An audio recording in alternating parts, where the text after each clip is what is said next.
Welcome to Working with the Care Team in Long-Term Care.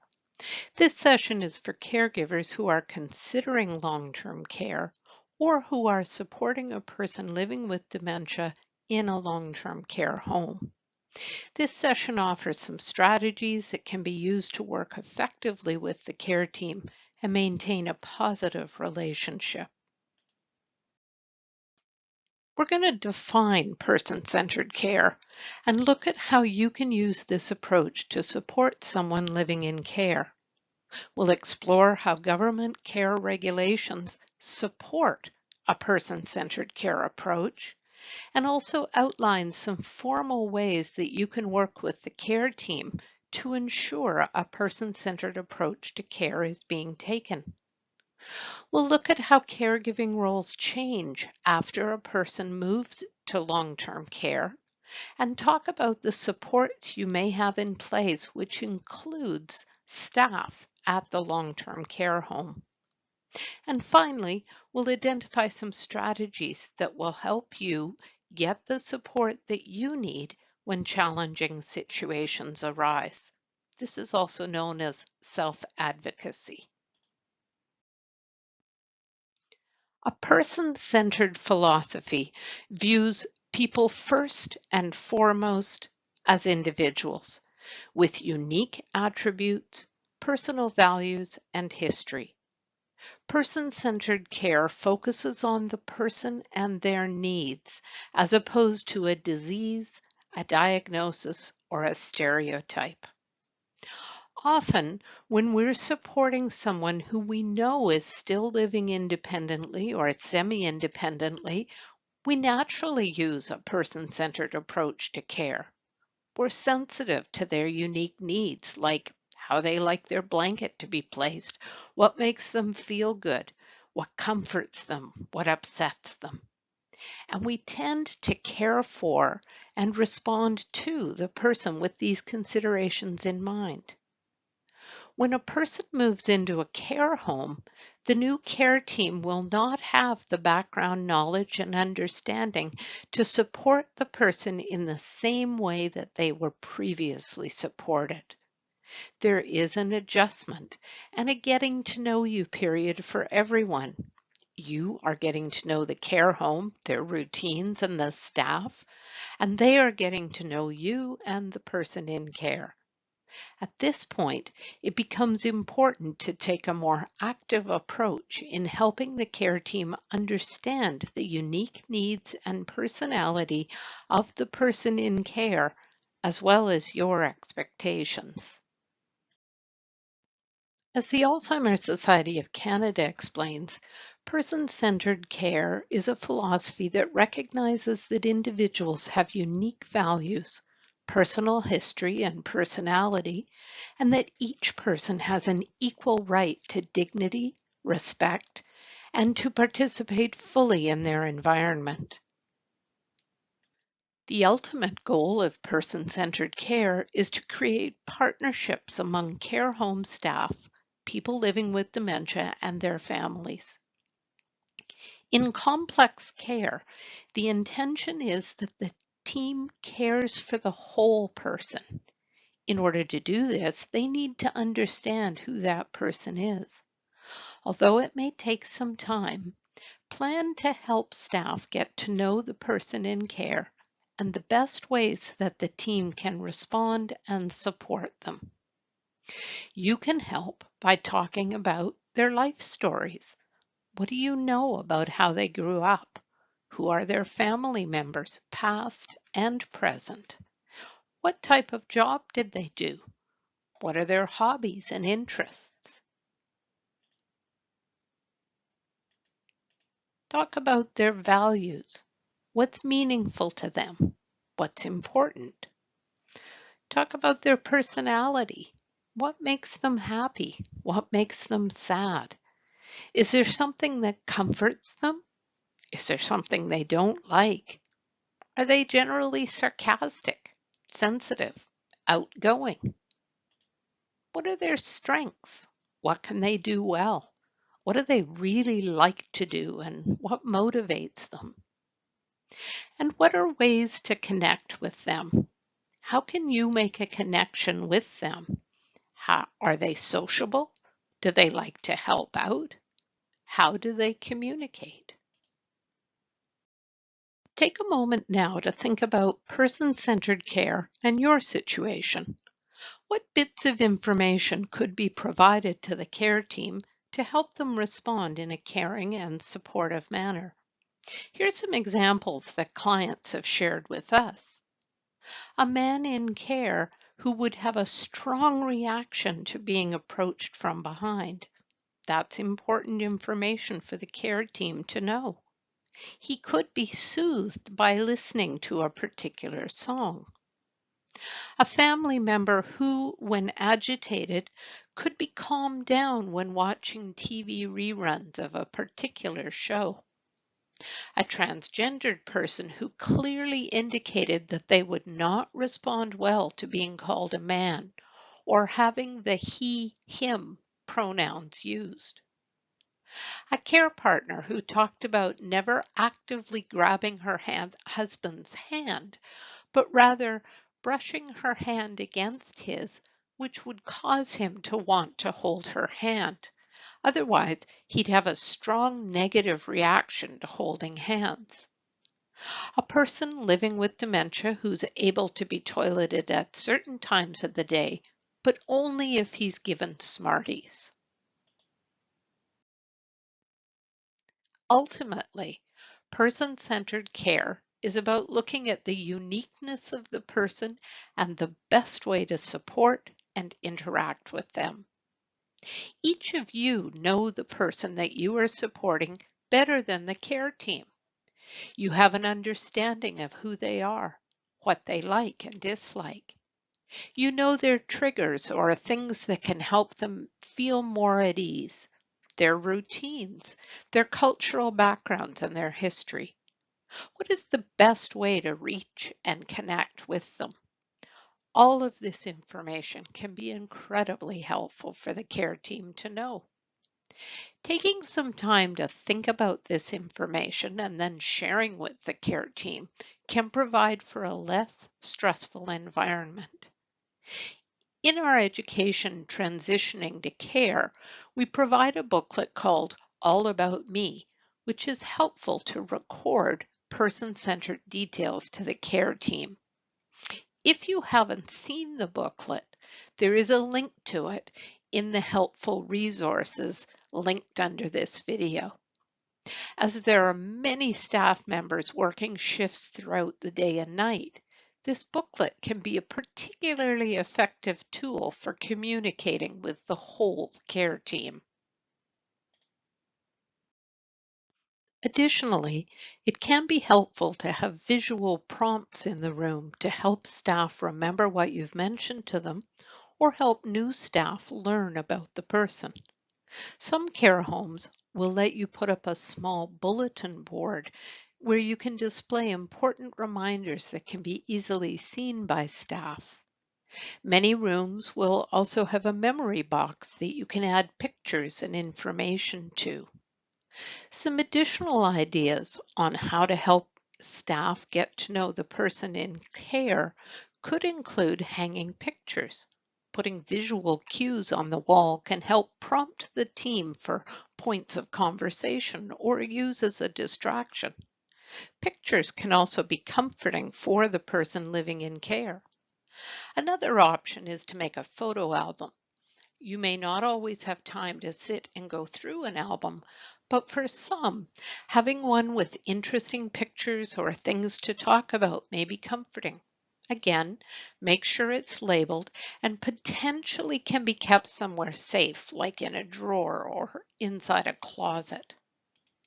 You can display important and meaningful items clearly in the room.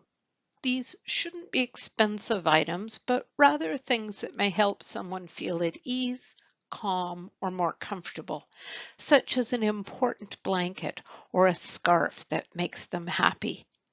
Note that sometimes these items may go missing, so make sure to label items and pictures. This will help identify what gives certain items meaning and to whom they belong in case they go missing. A life board which can be posted on a wall, can highlight key events in someone's life. This is similar to having photos up, but life boards usually tell a bit of a story. This can include a one-pager that lists some things I like and could include things that help me be calm, my favorite song, words that calm me, my favorite talking point, a phrase that helps me feel safe, my favorite snack. And as mentioned previously, the All About Me booklet. This booklet is created by the Alzheimer's Society and can help provide some prompts and important information to care teams. Have a place where songs can be played. You may want to have a CD player or a radio that's set on a timer to play at a certain station at a certain time. You could also have a recording of a caregiver's voice saying that they love them and will be there to see them soon. You may have a phone or tablet that's available in a locked drawer. This could be something to speak to the care team about, because speaking with the care team, speaking directly to staff, can also be helpful. For staff working in long-term care, it may be helpful to remember that those who live in long-term care do not see the place as a workspace, but rather their own home. For this reason, it can be helpful to think of this as staff working in someone's home rather than people living at someone's workplace. In 2009, the BC government passed a Residents' Bill of Rights to promote the rights of adults who live in residential care facilities. As there are many different types of long-term care, the Bill of Rights applies broadly to all facilities that provide residential care to adults, including long-term care homes. Care homes are required to post the Residents' Bill of Rights in a prominent location. It can also be found on the Government of BC's website. We've included a link to this in the additional resources list. Some care homes will include a copy of the Bill of Rights with your welcome package. We won't go through this document in detail, but be aware that there are 4 main themes outlined in the Residents' Bill of Rights: commitment to care, rights to health, safety, and dignity, rights to participation and freedom of expression, and rights to transparency and accountability. What you will find is that this document really does focus on person-centered values such as dignity, respect, purposeful living, an acknowledgement of adult status, choice as competency allows, and self-direction as competency allows. Additionally, the Government of BC has established the Residential Care Regulations within the Community Care and Assisted Living Act, which outlines expectations and requirements of care facilities. If you're interested, the link to the Residential Care Regulations is included in the Helpful Resources document linked below this video. The Residents' Bill of Rights and the Residential Care Regulations are important for you to be aware of, as all care facilities are required to operate under these principles. Many people will keep a copy of the Residents' Bill of Rights in a binder with other important documents, such as health directives, financial and legal documents, agreements with the care home, and important contact numbers. So it can be referenced if you have questions or concerns regarding your family member's care, especially if you're needing to advocate for someone. One of the care requirements for residents is that each person must have a care plan. If you're interested in what the specific regulations state, you can find this information in sections 80 and 81 of the Residential Care Regulations in the Community Care and Assisted Living Act. We'll talk more about care plans and moving day in the Adjusting to Long-Term Care education workshop. But for now, note that when someone moves into a care home, there are a lot of documents that need to be completed, and you'll need to have with you your power of attorney and/or representation agreements.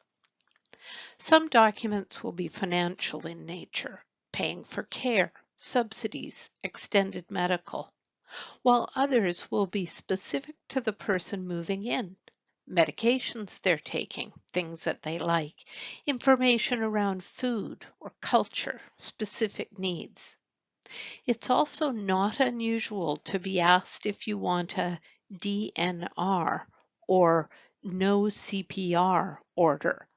You can have a look at more information on this on healthlinkbc.ca.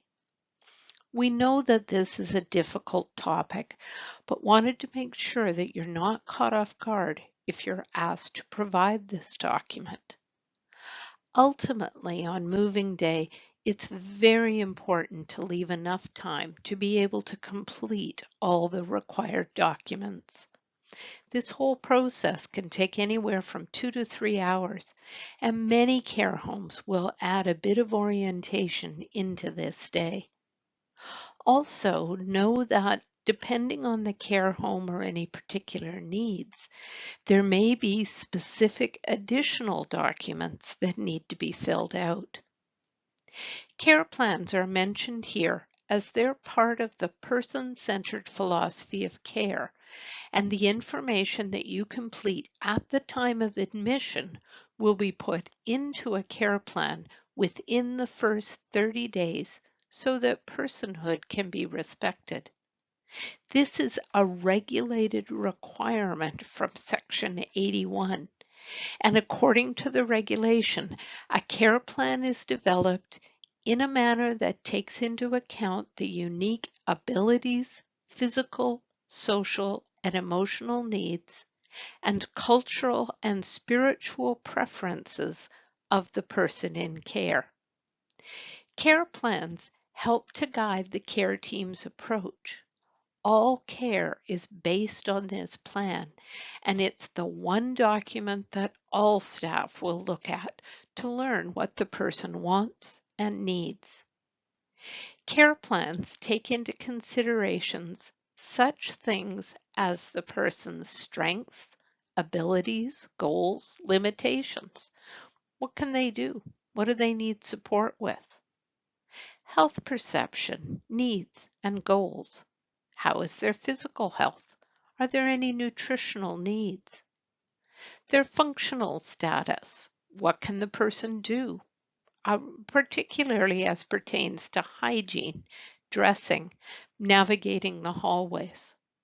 Mental health. How is the person coping?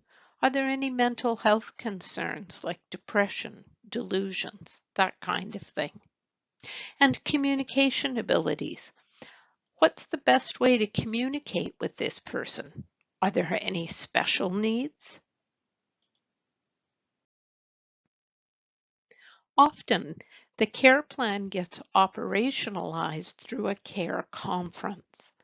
While many believe there's a requirement to have a care conference, there are no regulations requiring this to occur.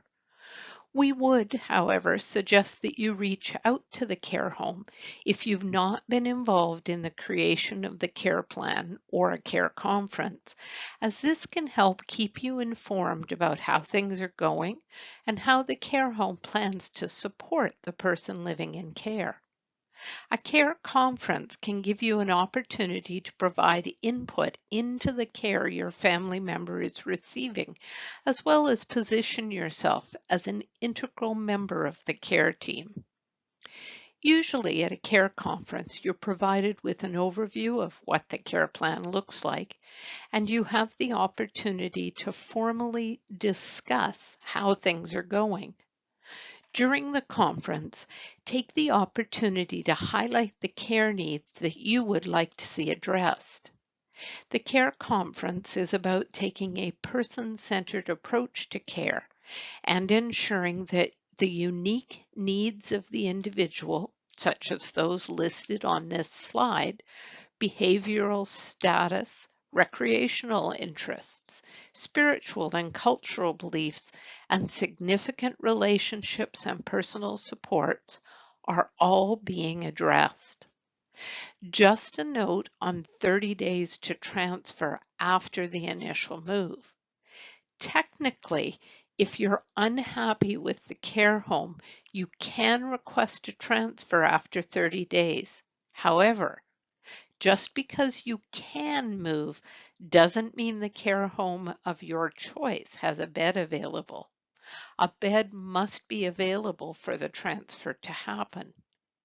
Sometimes people do not transfer as the person living with dementia has adjusted well to their care environment, and the family feel the change in staff and environment is not beneficial enough for family to be closer. Section 59 outlines the requirements around family and resident councils, including what a care home must do if they don't have one. Family and resident councils are another way for you to be involved and get interests and concerns addressed.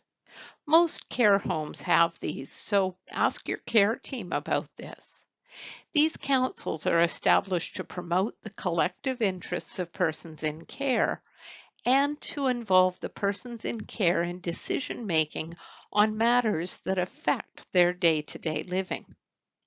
The councils will meet at least twice each calendar year with the facility in order to discuss any concerns, questions, suggestions they might have.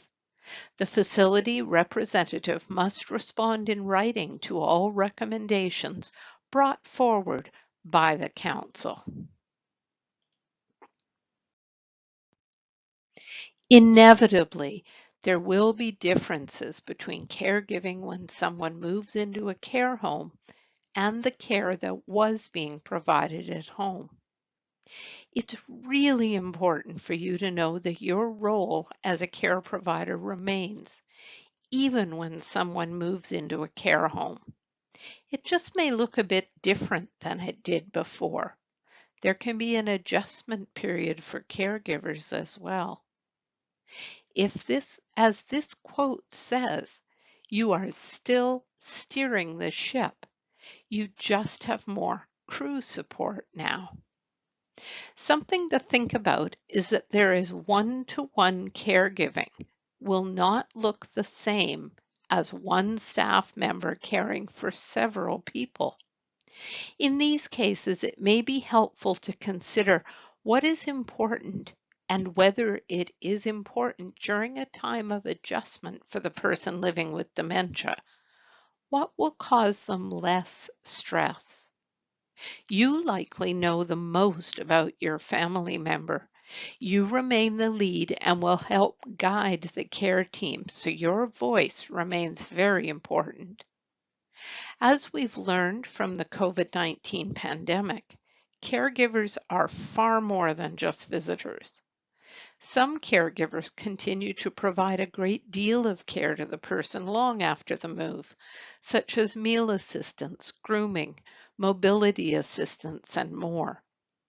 That being said, it's important to define what you want your role as a caregiver to look like after a move. This is within the context of what is reasonable for you, and it will vary from person to person. There is no right or wrong way to provide care after a move, and what works for one person may not work for another. Here is a short video produced by the Alzheimer's Society of BC in collaboration with SafeCare in 2019 to show how family members and care providers can work together to provide good quality, person-centered care for people living with dementia. The aim of the video is to increase understanding between the two groups.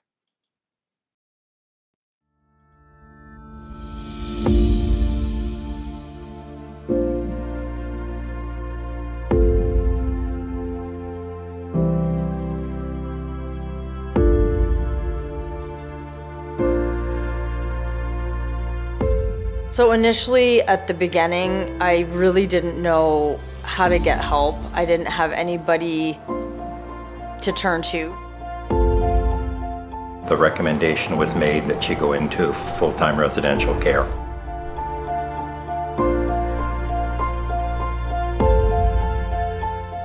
I had to hold loosely in my hands her care. What drew me to this career is the passion, the love. There's always a challenge. Every day I'm challenged to be the very best that I can possibly be to help them get through their day. And daily I'm challenged with having to decipher their needs from their emotions. And I love them dearly, but I can never love them like a family member. And I will never care for them as much as a family member feels they need to be cared for.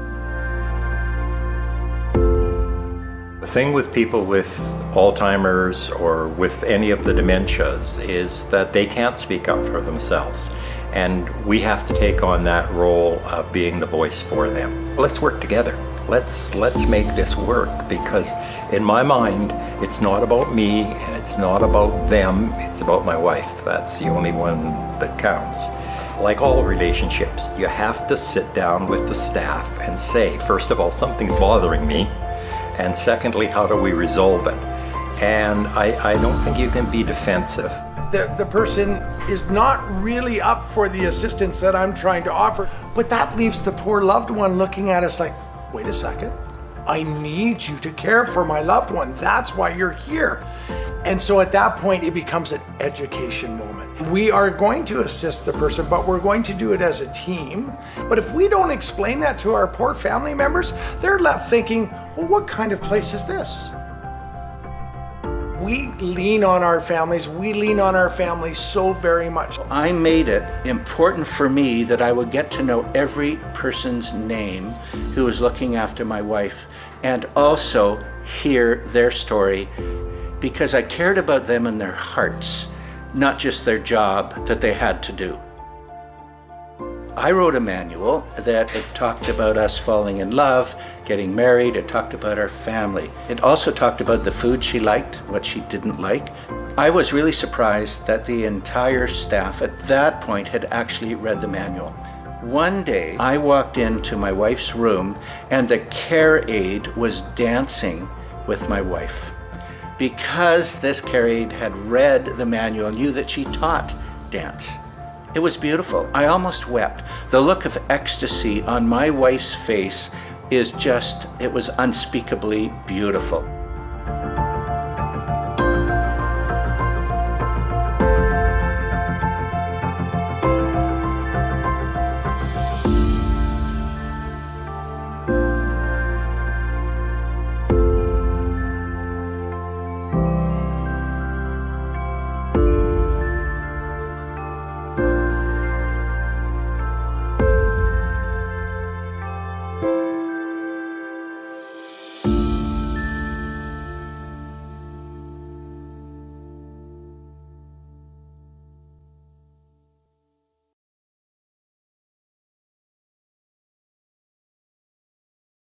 So what did you think?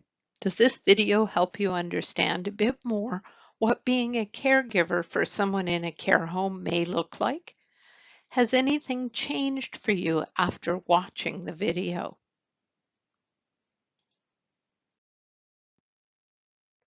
There are a few things that you can do to help build a strong care team. You're now sharing the responsibility of care with others. For this reason, it's really important to get to know the care team, the staff, and the other families. You may want to consider asking about how you can volunteer or help out if possible. Building a sense of community can go a long way in helping to manage relationships when challenging situations arise. Get to know the care home. Look beyond the external physical environment, aesthetics versus care, and judgments versus feeling. Do you feel good about trusting this place? Don't solely judge places on what they look like. As well, there will be a new culture, routines, and patterns certainly can be different and might even sometimes seem off kilter. Recognize that care may and probably will look different than it did at home, but it can still be good care.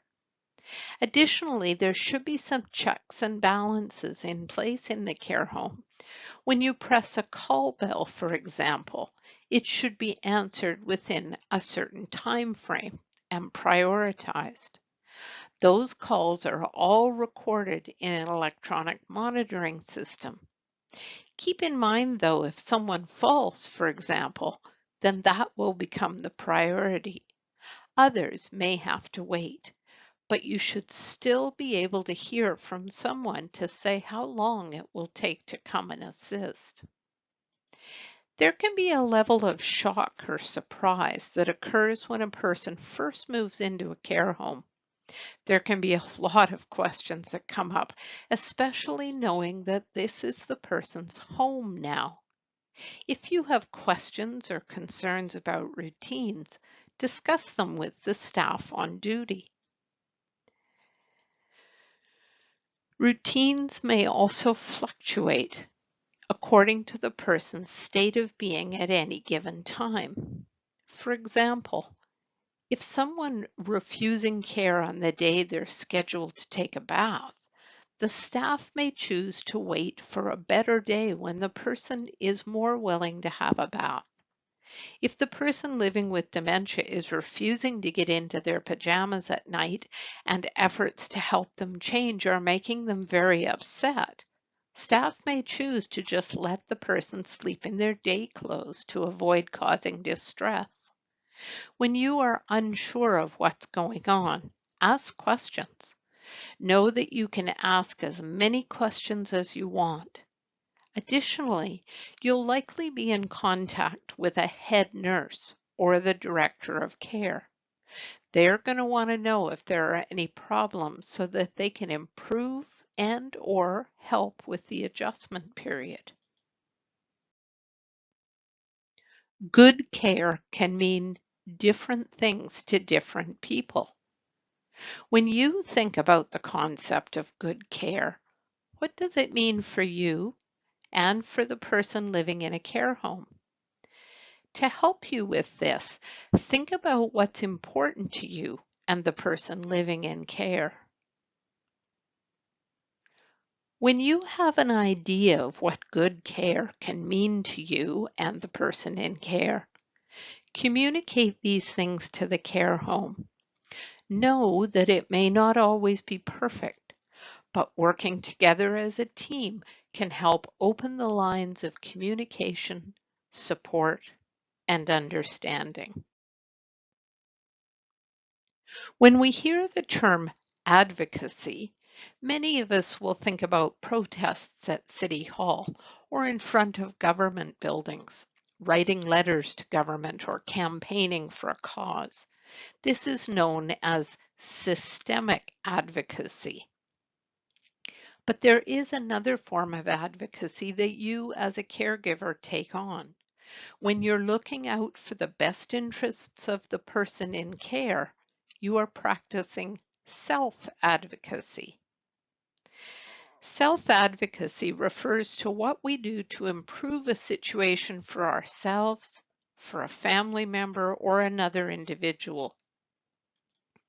Seeking help from your doctor, applying for a disability tax credit, or ensuring person-centered care in a care home are all examples of self-advocacy. Knowing this, you can understand how advocacy can be an important part of accessing services and of supporting someone living in a care home. especially when you're wanting to ensure that you receive the care and support that both you and the person living with dementia need. One thing to do early on is to identify who your contact person is should you want to reach out to someone about questions or concerns. This is fairly consistently confusing for people, so knowing who your key point of contact is, be it a social worker, the head nurse, someone else, it'll really help out when you need to discuss concerns or have questions. Know that you can take both formal and informal paths when advocating for the person in care, and that sections 60 and 89 of the residential care regulations outline expectations on care facilities around dispute resolution.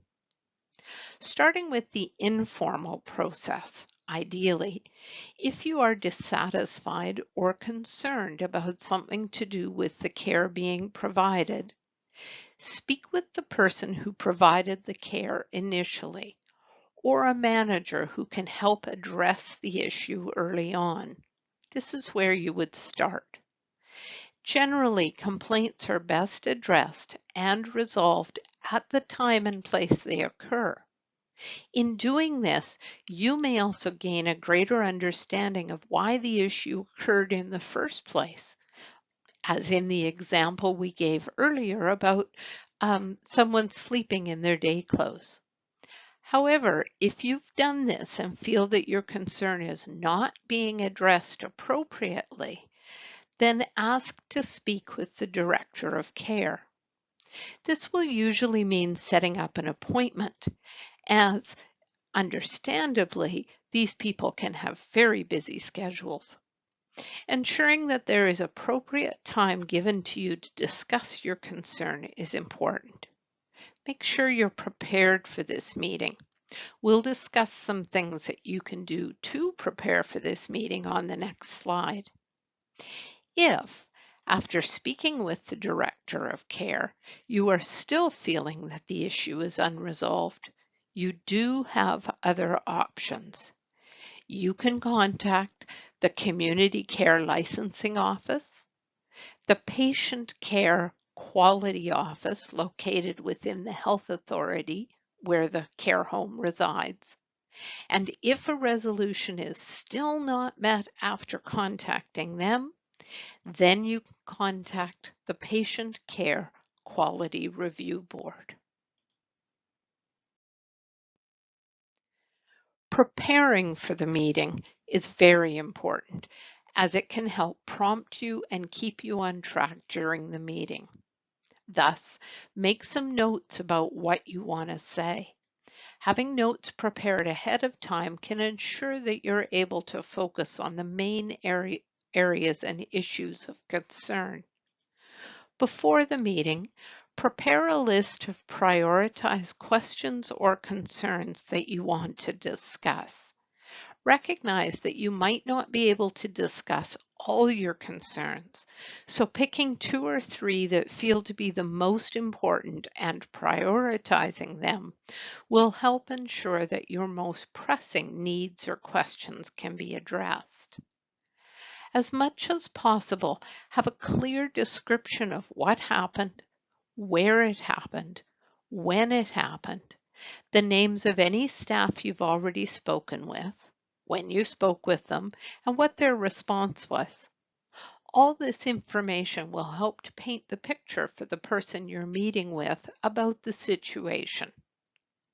Make notes about what potential outcomes or resolutions that you would like to see. This can be helpful for both yourself and the person you're speaking with.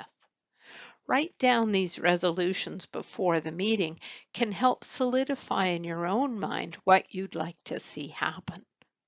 Having notes ahead of time might also help with managing your own emotions during the meeting, or serve as a guide if you start to feel you're getting so upset that you aren't able to remember or explain your concerns at the time. And if you're feeling uncomfortable or that you would like additional support at the meeting, then reach out to a trusted person and ask them to come to the meeting for support for you.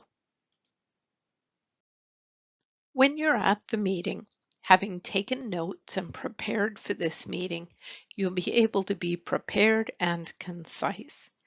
You can be clear about what you want to achieve, and you can articulate this at the meeting. It's always helpful if you can avoid arguing.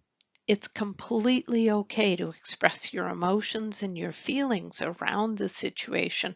Just try not to let them take you over. Remember that I statements are a very effective way to communicate rather than using you or they, which can sound accusatory. Being polite and respectful in a meeting can go a long way to finding a solution.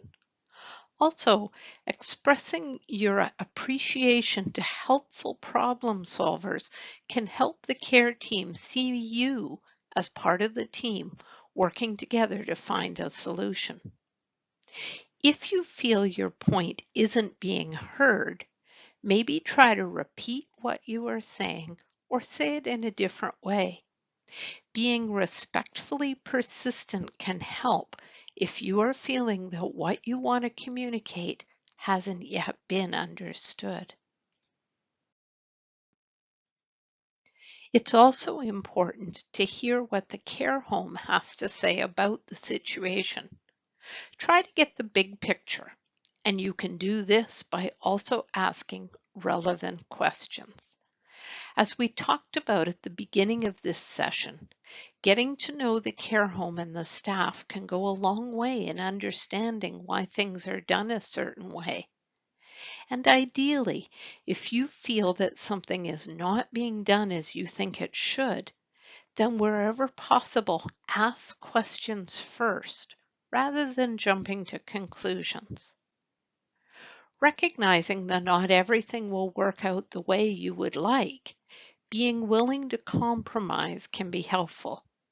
This is where having your notes ahead of time can help you to identify potential areas where compromise might be an option. And finally, make notes during your meeting, as this can be a stressful and emotional time. And by making notes, you'll be able to look at your notes after in order to remind yourself what was said. And again, if the meeting just doesn't resolve the issue, remember that there are additional routes that you can take to address your concerns.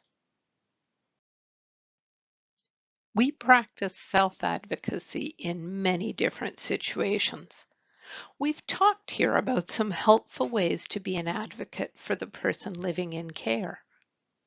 But think back to a time, and it doesn't have to be while acting as a caregiver, when you were advocating for something.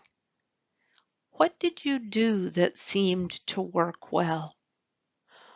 We've all had situations where we have tried to advocate, tried to argue for something that we wanted. Think about those times and what worked well. Having those tools in your toolkit may also be helpful when advocating for a person in care. Finally, know that you have options when advocating and that there are resources to support you throughout this process. There's a lot of information on our website about self-advocacy. We also have several supporting materials that may be useful to you along your advocacy journey, and their link is available in the Useful Helpful Resources document, which is linked below this video. If you have a question about working with the care team or about anything dementia related, please don't hesitate to call the First Link Dementia Helpline.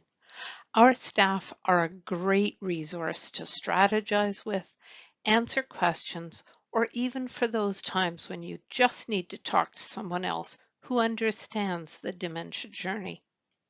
This support is available in Punjabi, Hindi, Urdu, Cantonese, and Mandarin, Monday to Friday from 9 a.m. to 4 p.m. The BC English line is available Monday to Friday from 9 a.m. to 8 p.m. And in Yukon, the English line is available Monday to Friday, 10 a.m. to 8 p.m. Mountain Time.